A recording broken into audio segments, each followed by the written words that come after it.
playing a competition, and then my relatives will call. We can't find your son, and then this and this, and the relatives, they will do whatever they do, and they think it's okay, to play with someone's life, opening Facebook groups, talking about your son, and then your son can see that, and they think that he's mad. But those people who are mentally ill sometimes, there's deeper stuff in them, and they talk sense if you really listen to them, and they are clever. The thing is, they are put in a box, and then the system wants them to be the same all round, like just to be one, all in one. But then, because they are clever and they've got ideas, and they are put in a one box, and then now that frustrates them. So you find out that the people who are diagnosed with mental health, they are so clever, they are intelligent. So just like my son, he can do, if you hear him speak there, he's just an amazing kid. So what I tell people is love your children.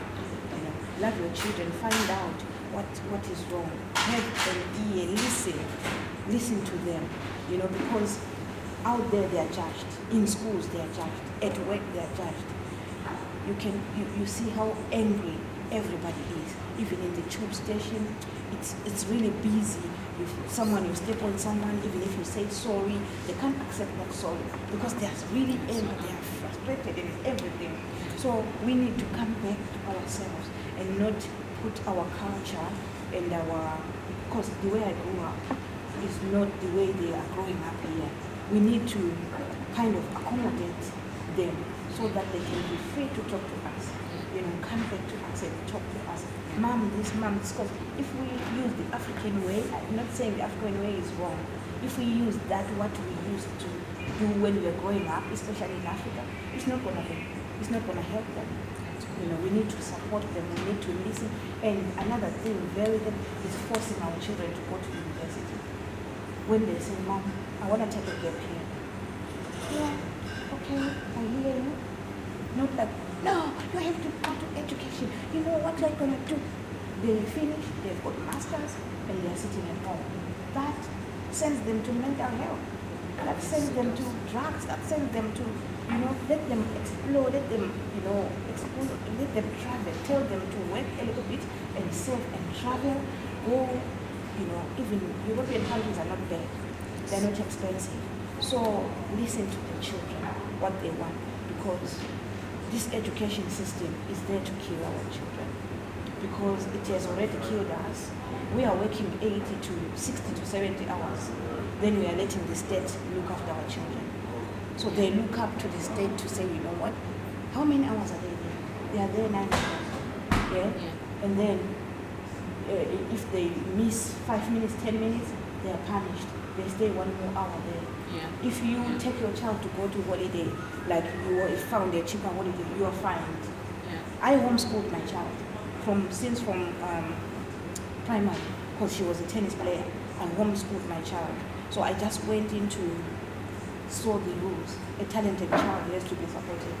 So when I went to the school, they kept on giving me problems. I just take the papers and take the competition and then go there on a Friday morning. My flight is tonight and I'm not here for 8 days. My child is coming back. So this is my email. Send me, it was a private school. Send me what? The homework for her. And then they were complaining before, but they didn't, because I put them right. I told them what I want, So that's how you have to do stuff. You have to, and then discuss with your children. Have time to like 2 to 3 days, or 2 days, or 1 day in a week that you sit and eat together. And that's the advice I can say for now, because I came late. Thank you very much. Thank you. Yeah, Maria, if I might ask, because you're talking about children, mental issues, I would like to know which age exactly you deal with, and then if I might ask if your children, because you said they're grown up now, yes. And then since which age have you been experiencing this illness, and then how did you go along? And so I experienced this illness when my son was 24. because he's the youngest son, you know. So I'm so close to him, you know. Even when he was young, if I didn't watch a program on TV, I don't know if you guys know, I used to watch Days of Our Lives. So yeah, so if I didn't watch, and he knows that mom is not here. Mom is not here. He will watch for me and then come in, Mom, did you watch it? No, I didn't. Oh, boy, did this and blah, blah, blah, you know. So we were really close with my son. So at 24, I didn't realize, but he started apprenticeship. He was working, coming to London, and then he finished late. So, Mom, go buy me this, go buy me this. And he's a giver. He's really, when he was about to graduate, he said, Mom, I don't want to graduate. I'm going up to Manchester. I didn't know what he was doing. So people now call me to say, your son has been painting the bed. Do you understand? So now you know, you see that something is wrong there. Yeah. The paint, you know, take the paint brush, and then paint the duvet, you know. Do you understand? Like when you see something like that, you know that, you know, something is not right here. So like for 5-6 years, it's been going on, and my 29-year-old was in the university in Southampton. He finished, and then when he came, he said, Mom, can I come and stay at home? So he became so violent, and I'm living with my daughter I'm a single mom. And then, so he kept on, and I kept on calling police. I just thought he's mischief. And he kept on, I think we called police about 300 times in these 3-4 years, until the police asked me to go and get the non-molestation order from the judge. So I had to chuck my son out, and he slept in the garage outside. And then it was cold. And then at that time I was angry. You will see me, this son, you know, this. But then at the end, he deteriorated a lot. And then after that, he came one day, it was really cold. I had to let him in. So I almost got into trouble with the law because I let him in, but I had to hide that I let him in. And then they came and arrested him because he's breaking up the rule. Do you see now the system? Do you understand? So you need to be, what you are doing, you need to be really common sense. You need to bring that common sense which will grow in. So now, I didn't know what to do. He got arrested and went to jail with his mental illness.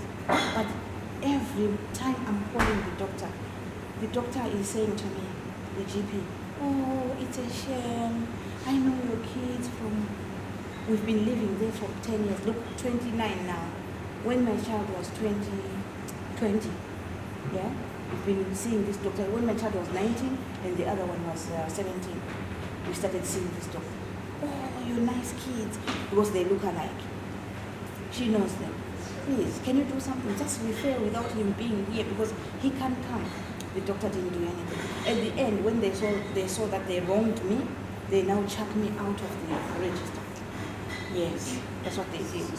So instead of me fighting them, I just thought, let me just deal with what I'm doing. And then because of my son destroying everything, I became homeless. Because the landlord, because it was a private, the landlord said, we don't want you here, you know. And then my son, when he came from uni, he registered my house as his address. So now, because I'm on benefits, they now cut, you are living with your son, you should pay rent. No, but he's not paying anything because he's not working. They didn't put that, they don't take into account. So I accumulated rent areas, and then I was chucked out. So luckily I got another accommodation because I kept on. When I called my daughter, I sent her on her own to Mozambique to go and compete because I couldn't leave my sons. So I said to my daughter, you know, I'm homeless.